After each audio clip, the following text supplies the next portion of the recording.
Magandang araw po, welcome po sa aking channel, Nov9 TV.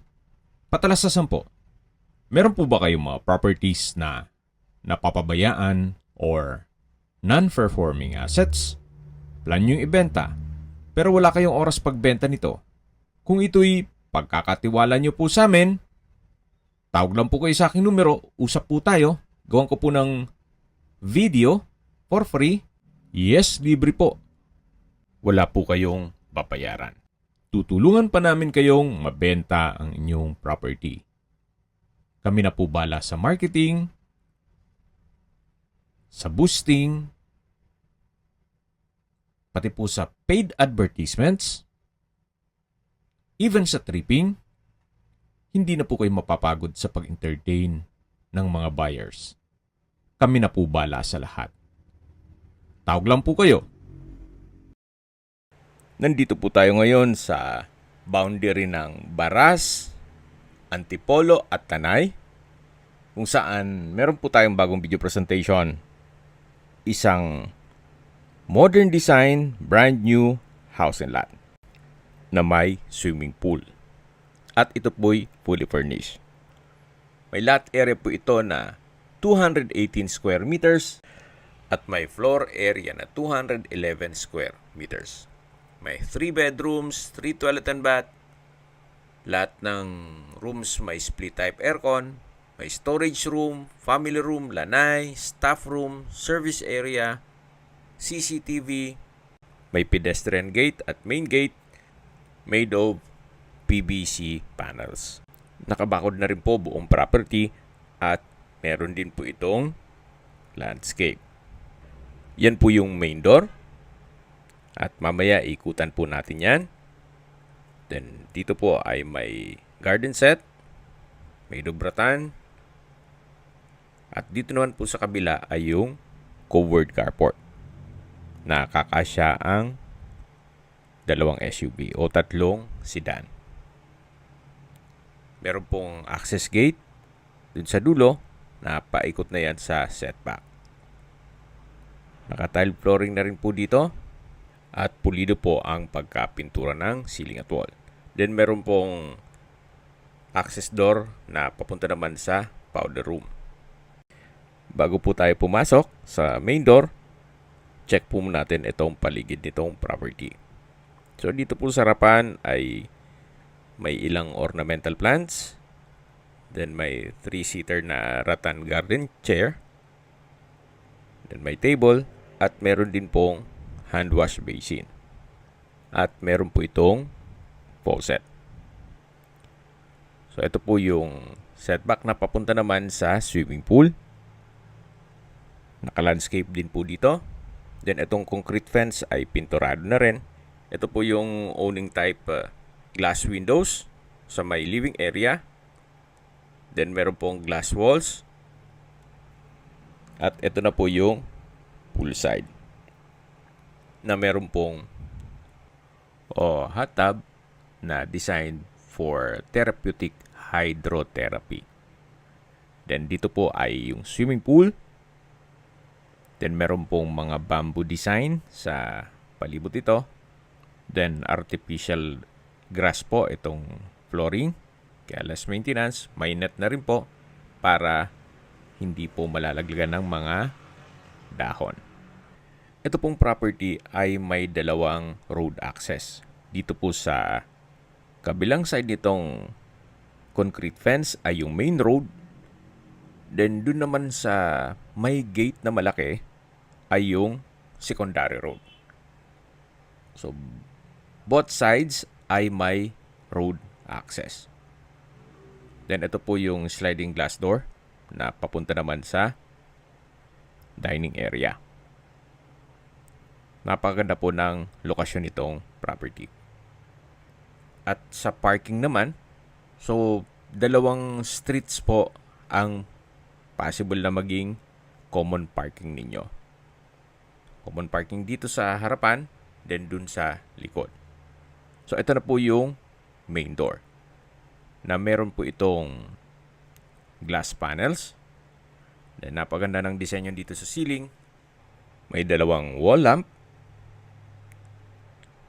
At ito pong main door ay customized solid wood door. Then stainless po ang hinges. At welcome po dito sa bahay ni Ma'am at Sir. Ito po yung double high ceiling sa may living area side. Ito pong mga furnishings ay kasama except sa dining set. Kasi meron pong sentimental value po si owner doon. Then ito pong mga glass walls and windows. Naka-owning type design. Hanggang sa taas po yan. Then nag-serves as natural sunlight. Meron rin pong wall-mounted TV. At naka-flute type wall panels o PVC panels. Parang secret door po ito na papunta dito sa powder room. May bathroom countertop, bathroom cabinet, water closet with bidet. Then, meron din pong overhead shower at hot and cold shower set. From floor to ceiling din po ang tile bathroom wall. Then, high ceiling din po siya. Ito pong pintuan na to, ito yung access door na papunta naman sa garahe. Yung kaninang nakapwesto tayo sa main gate, ito yung tinuro ko sa inyo. Doon po tayo kanina nakapwesto sa may pedestrian gate. Then ito po yung main gate. So mahaba po tong garahe. Kahit po van, kakasya dito sa covered car garage. At lalabas na po tayo. Balik po ulit tayo dito sa may living area. Napaganda po ng disenyo ng center table. May idob acacia po yan. Napaganda po ng disenyo. Napakaaliwalas. So ito naman po yung stairs. At mamaya aakyat tayo dyan. Meron pong staircase window. At dito naman po ay meron pong built-in display cabinet. Na may 4 pong shelves. At glass window. Then may disenyo rin pong tiled wall. So mula po dito sa may hagdan, ito naman po yung dining area. Naka-ceiling cove design, then modern light fixtures. Ito po yung tinutukoy ko na dining set na hindi po yan kasama. And the rest ay kasama na po. So meron pong sliding glass door. Actually, dumaan na po tayo dito kanina nung pumunta tayo dun sa swimming pool. Then, meron din pong screen door. Yan po yung concrete fence. At yung sa dulo yung may ratan na garden set. Ito po yung concrete fence na nakapinturado na rin po yan. So, mapapansin nyo po, hindi po ito tinipid. Gawa ng ito po'y owner's built. Supposedly, ito'y magiging retirement home ni owner. Nasa Canada po siya ngayon. At kung sakali man na ang interested buyer ay nandyan din, mas mapapabilis po ang inyong transaksyon. Pero kung sakali man po na dito lang sa Pilipinas, wala pong problema at anytime pwede naman siyang umuwi dito. So may pagbabago lang sa kanilang mga plano. Kaya ibebenta na lang po nila itong kanilang dream house. Kaya mapapansin nyo po, maayos na maayos ang pagkakonstruct. Hindi po nila tinipid ito. Kumbaga, materialis puertes. Mula dito sa dining area, yan po yung living area. Sa dulo po yung main door. At dito naman po yung breakfast nook. Then, formal kitchen. Ito pong side ng breakfast nook ay meron pong LED lights hanggang ceiling. Napaganda po ng disenyo. At ito po yung kitchen countertop na meron pong nano black stainless double sink with faucet. Meron din pong storage ng kitchen utensils sa baba nito. At dito naman po yung wall-mounted cabinet na may built-in gas range, range hood, at may microwave. Then meron pong access door na combination ng glass at wood. Papunta naman yan sa service area. Dito naman po yung refrigerator, then water dispenser, Meron pong sliding glass door dito na pwedeng gawing pantry. At sa ngayon, meron siyang mga kagamitan. Ginawa nilang stock room. So, yan po yung tinutukoy ko na wooden glass door. Na papunta naman po ito dito sa service area. Concrete fence na rin po dito. Then covered po ito ng polycarbonate. Itong roofing. Then dito po yung water tank and pump ng swimming pool. Buong area po ng 218 square meters ay konkreto na. Except nung dun sa mga side garden. Pero the rest, siguro 210 square meters, puro po concrete na yon. Okay, balik po ulit tayo dito sa living area. Yan po yung double high ceiling. Then meron pong chandelier. At yan po yung built-in na display cabinet. At aakit na po tayo dito sa stairs o hagdan na kung saan napakaganda po ng disenyo. May LED lights dito sa handrail. Then ito po yung staircase window na nag-serve as natural sunlight. At ito pong tubular handrail and railing. At nandito na po tayo sa second floor. Yan po yung hallway papunta sa mga kwarto. At ito po yung modern chandelier. Then rafter type design na ceiling. At ito po yung family area na kung saan meron din pong ceiling cove design. May modern light fixtures, pin lamps, customized owning type glass windows. Then may sofa set, center table. At dito naman po yung TV na kung saan dito po sa side ay may flute type wall panel. Ito pong electric fan TV ay kasama po yan. Then ito naman po yung access door na papunta naman dito sa balkonahe. Meron po ditong flute type wall panels dito sa may glass window. Then nakatubular railing na rin po.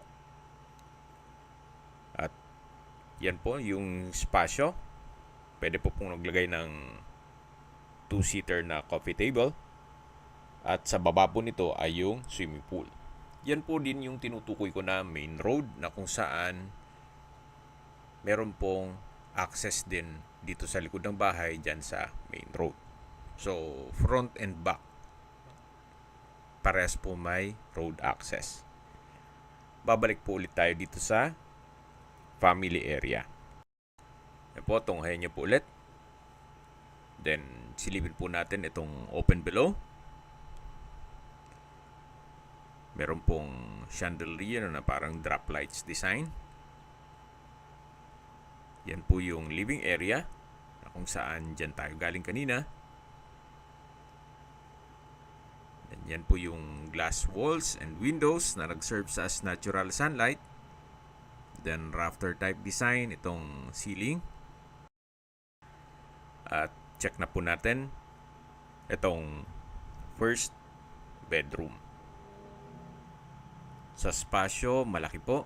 Then naka-ceiling cove design, may LED lights, pin lamps, may bed frame and mattress, then may customized glass windows, split type aircon, tile flooring, at pulido din po ang pagkapintura ng ceiling at wall. Yung dulong window po ay may view po doon ng swimming pool at yung main road. Dito naman po ay may flute type design itong wall panel na parang secret door papunta dito sa walk-in closet. So parang halos parehas po nung dun sa powder room sa baba. Hindi mo mapapansin, kala mo walls lang siya. Meron pa ng secret door. Then dito po yung toilet and bath dito sa first bedroom. May hand wash basin, stainless faucet, bathroom cabinet, vanity mirror, then towel holder, water closet with bidet, then meron pong shower enclosure, overhead shower, then hot and cold shower set. Meron din pong bathroom window at built-in shampoo and soap holder. From floor to ceiling din po yung tile bathroom wall. So yan po, tunghayan nyo po itong first bedroom na may sariling toilet and bath at walk-in closet. Paglabas nyo po dito, yan po yung family area na naipresent ko na yan sa inyo kanina. Then yung kabilang side naman ay yung balkonahe. Then ito po yung open below. At dito naman po yung hallway. Yan po yung hagdan kung saan dyan tayo pumani kanina na may malaking staircase window na nag-serve sa as natural sunlight. Napakaaliwalas po. Mapapansin nyo po ang laking bagay nitong mga glass walls and windows. Kahit hindi po kalakihan ng bahay pero napakaaliwalas niya. Mas ma-appreciate nyo po siya especially pag kayo mismo nandito. So may display cabinet din po. At dito naman yung common toilet and bath. Halos same design lang po nung first toilet and bath dun sa first bedroom. May hand wash basin, water closet with bidet, vanity mirror, towel holder, shower enclosure, hot and cold shower set, overhead shower na nano black, then meron pong bathroom window. From floor to ceiling din po ang tile bathroom wall at meron pong built-in shampoo and soap holder. So ito po yung common toilet and bath dito sa second floor. Then naka glass bathroom door. Yan po yung tinutukoy ko na display cabinet. Wooden display cabinet rather. Okay, lipat po tayo dito sa hallway.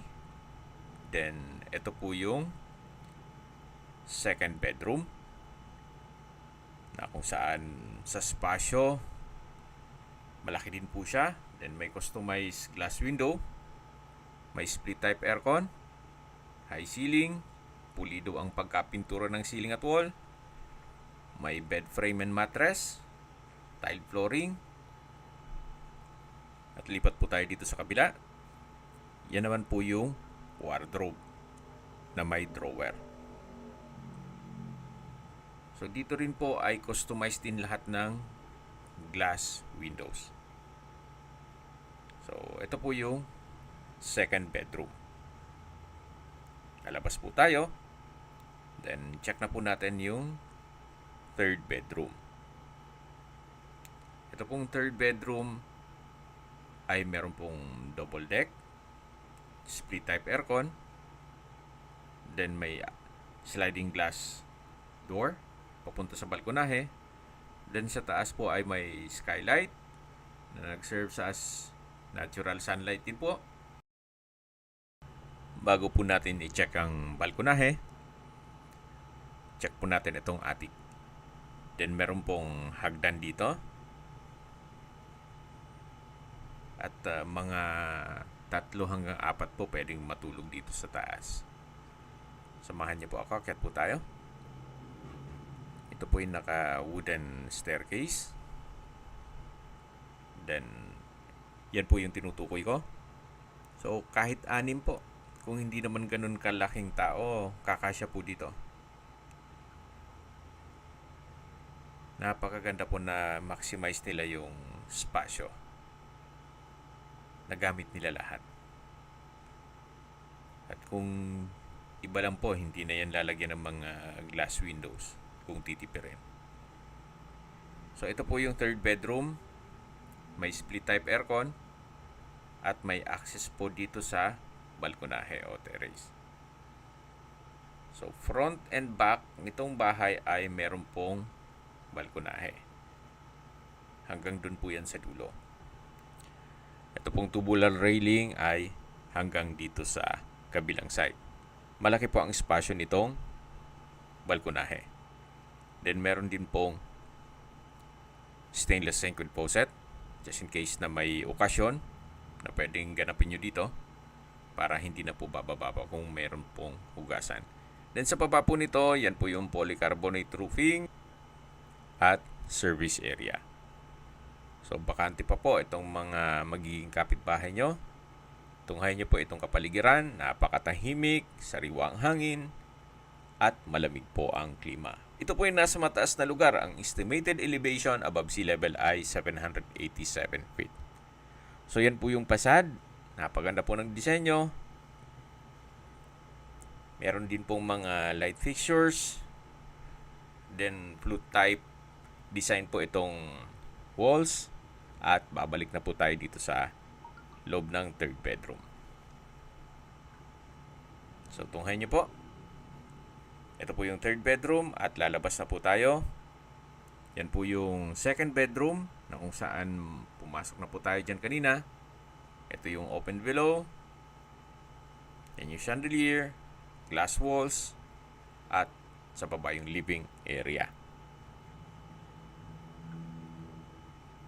Napakaganda po, napakaaliwalas. Hindi po masasayang ang biyahe at oras nyo once na tinignan nyo ito.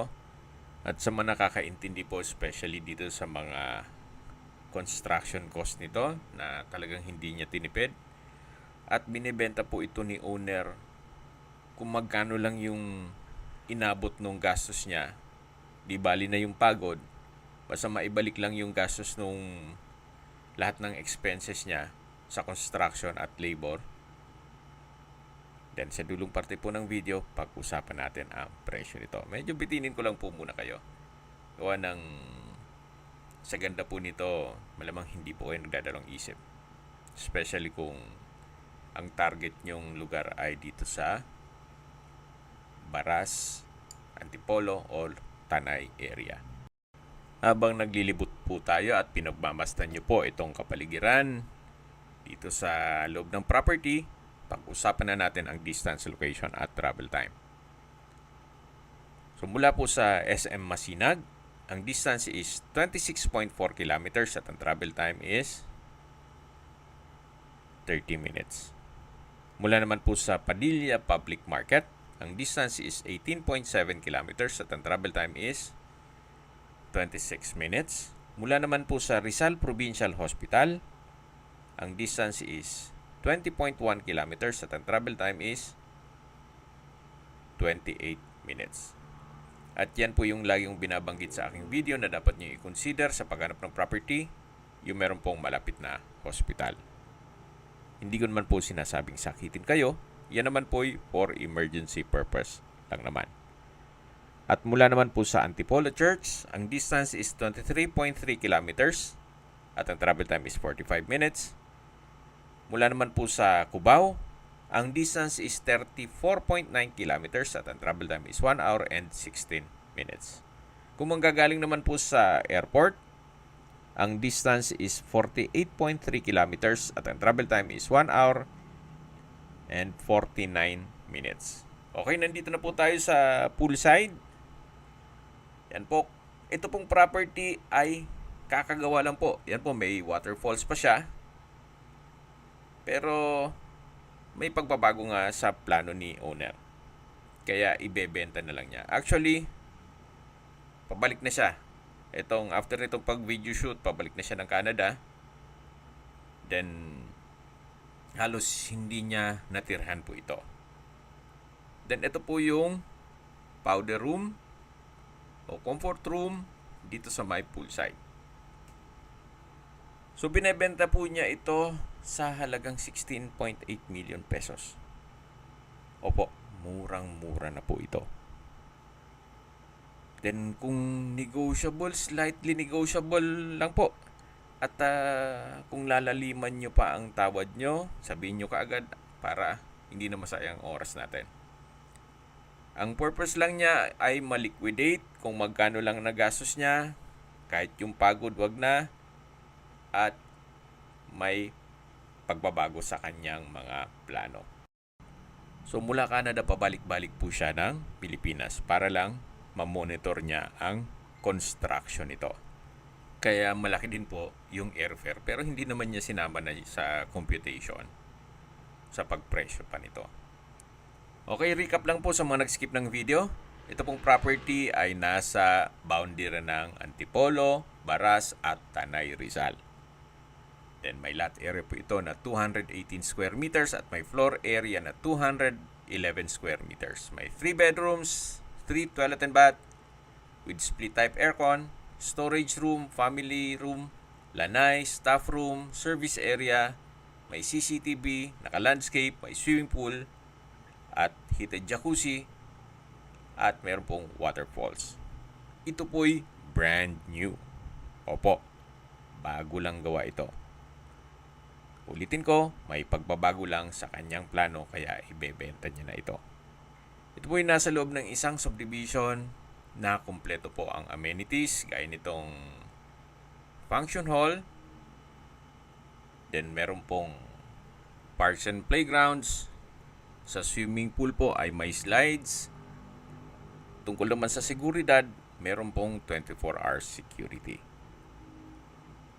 So, kung may okasyon po, malaking okasyon, pwede niyong ganapin dito.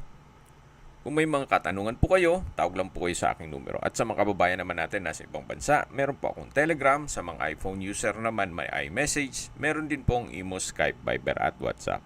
Same number lang po, 0917-316-3399.